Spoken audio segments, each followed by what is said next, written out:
Hello there, welcome to this special edition of Road to CHOGM right here on CNBC Africa. My name is Eugene Anangwe. On this particular edition, we are focusing on the Commonwealth Business Forum, and our guest is none other than the Chief Executive Officer for MTN Rwanda, and that is Mitwa Kaemba Ngambi. She's joining us virtually to shed some light on the role of MTN Rwanda at this Commonwealth Business Forum. Mitwa, thank you so much for making time and for joining us on this conversation. First of all, I want to ask you, earlier on in this month of June, MTN announced that it was going to be a proud anchor sponsor of the Commonwealth Business Forum. You're literally putting money where your mouth is. But the question is, why? What is the significance of this forum that you're actually putting out this kind of investment?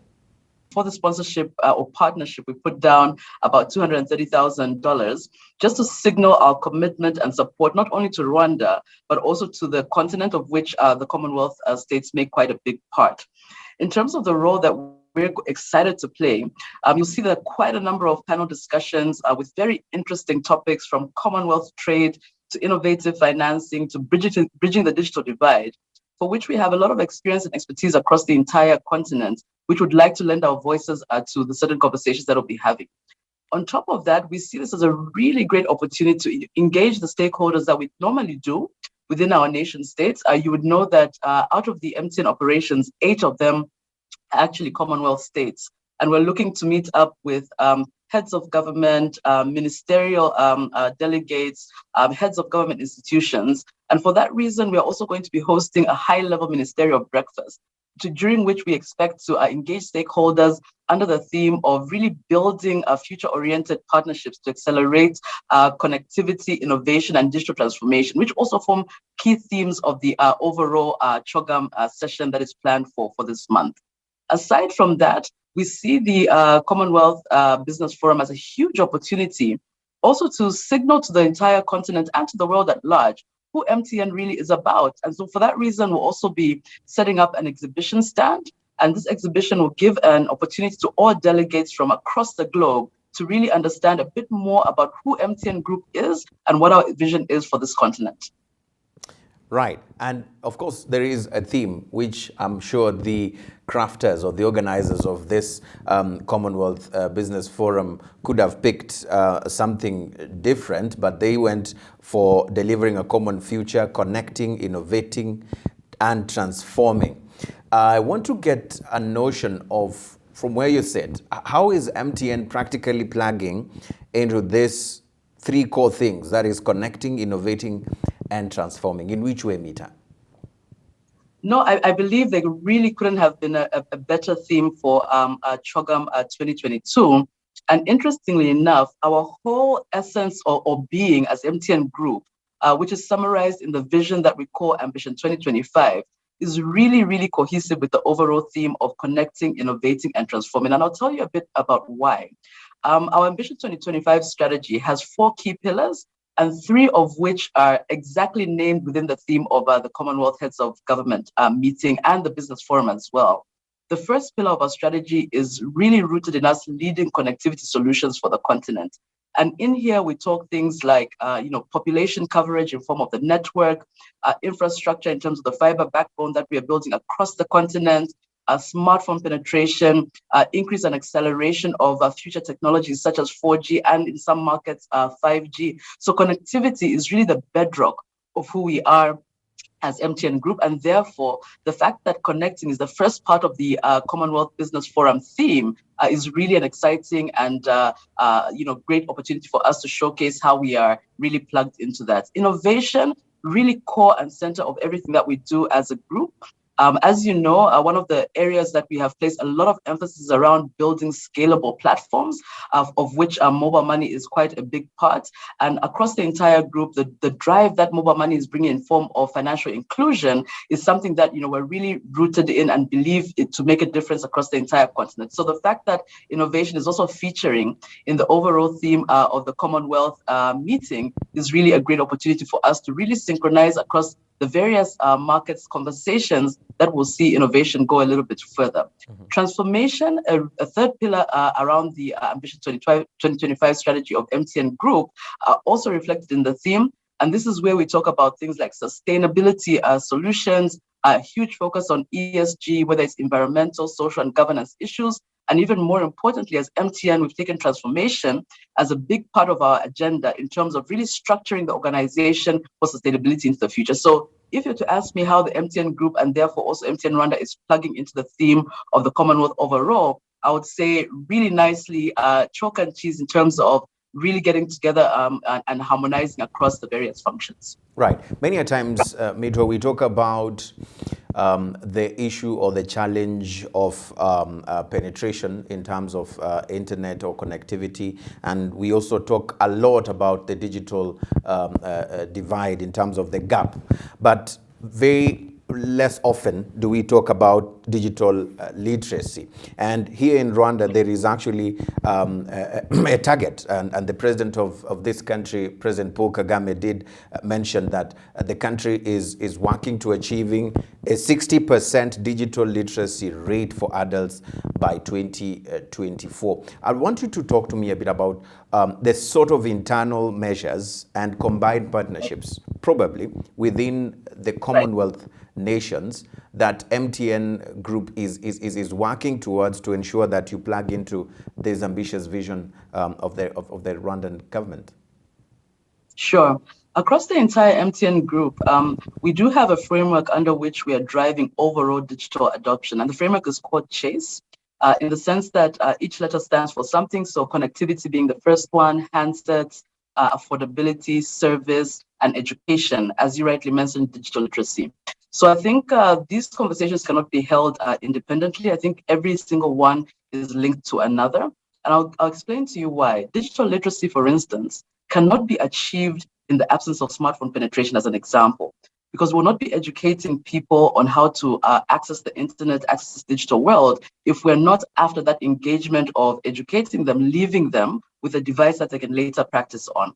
We will not be able to foster digital literacy if we do not have the infrastructure off of which the citizens of each of our Commonwealth countries can access this digital world that we're educating them on. So this end-to-end framework that MTN Group is pursuing across infrastructure, across tools, across affordability, across service, and therefore also educating, which now comes and wraps everything together, is what we as MTN Group are driving in order to eventually address also digital literacy. So my view is that independently, they are not, but altogether, these things coming together are what can really catapult us into that world where everybody becomes digitally literate. Right. I want to talk a bit about what is now termed as the pandemic economy, and COVID-19 did actually point out to how unequal the society is when it comes to access to internet. We saw a lot of things being driven towards digital and including learning, and only a handful could be able to participate in online classes. Talk to us a bit about the new approaches that have had to be done or must be done to ensure that the next pandemic is not putting us out in this light that we've seen the economy is being put in as far as connectivity and access to internet is concerned. No, absolutely. I think the last 2 years, which has been marked by the COVID-19 pandemic, has really emphasized, I think, what we knew already about the importance or the gravity that technology has, really putting technology front and center of all our lives. And like you rightly said, with the onset of the pandemic, complete shift in consumer needs, consumer behavior, where we're seeing people now working from home, something that wasn't so common before, learning remotely, something that wasn't that common before. And for us as an industry, this has really reshaped even our investment profile when it comes to things like connectivity, where over the last 2 years, there's been an acceleration in terms of population coverage. Rwanda is a very good example where population coverage from a network perspective is now sitting at 98%, with the ambitions obviously to get as technically possible as close to 100% in order to ensure that if there was ever an explosion of need as far as connectivity is concerned, at least from an infrastructure basic perspective, that connectivity must be there. I think beyond that, the last 2 years has also taught us the importance of public and private partnerships in the sense of, while we may lay out all the infrastructure that may be there, it is extremely important as well to make sure that these services are accessible. So you'd see a lot of partnerships across the continent with ministries of education, as an example, where you'd see the zero rating of access to some of these educational sites. So in as much as the infrastructure is there and the tools are there, we're making it more affordable for citizens of all these nations to actually access the content or access live sessions, as you will, whether it's for work or for home. I think on top of that, going into the last year and really maturing coming into this year and beyond, we expect also a maturity in the fixed broadband space. I think historically, a lot of the players in the industry have been predominantly focused on mobile connectivity. I think the pandemic taught us that there is a great need to connect homes with stable and reliable internet, whether it's through fiber or fixed wireless access. And you'd see a lot of investments going down in this regard across the MTN group footprint in terms of connecting homes via fiber and also connecting homes via higher technologies such as 4G, and in some markets even piloting things like 5G. And let's not also forget the importance of platforms such as mobile money. We focus a lot on technology for connectivity purposes when we talk about the COVID-19 pandemic, but we also saw the important role that solutions such as mobile money played, in the sense that people don't necessarily need to go physically to markets anymore. They can shop online, pay via mobile money, and even more importantly, not necessarily having to get out of their homes to pay a supplier or pay friends and family, or even pay for goods and services. They can do so remotely using solutions such as fintech. So I think there's a great learning that we've gleaned over the last 2 years, but I think it's also emphasized the stature that the mobile industry has in order to support the citizenry of all countries in order to weather the storms such as COVID-19. Right. Allow me to ask you this final question. 230,000 US dollars in sponsorship. I would love to hear what are the KPIs that you've given, where you've put your money when the Commonwealth Business Forum comes to an end. What would you be looking out for to ensure that, there are returns on this huge investment in this forum? I think that the biggest benefit for the brand is twofold. Number one, it really just reinforces what we believe as MTN, where we say whatever is important to our nation states is important to us. And the fact that this is being hosted in Africa and it's being hosted in Rwanda, we as a Pan-African player could not be silent, but come and stood, we however stood tall to signal our commitment and support of the continent. So that's one. Secondly, because of the number of delegates and various countries that they represent, we expect very meaningful and deep conversations across various facets of the themes that we mentioned earlier around connecting, innovating, and transforming, which are actually shared agenda items with the overall MTN group. So from these conversations, we're hoping to meet heads of state, ministers, heads of government, strategic partners, and we hope, closing the Commonwealth Business Forum, resolutions, plans, actions would obviously be put in place that we can follow through post the Business Forum. So from this perspective, I would say MTN Group, MTN Rwanda more specifically, extremely excited to be participating in the Commonwealth Business Forum.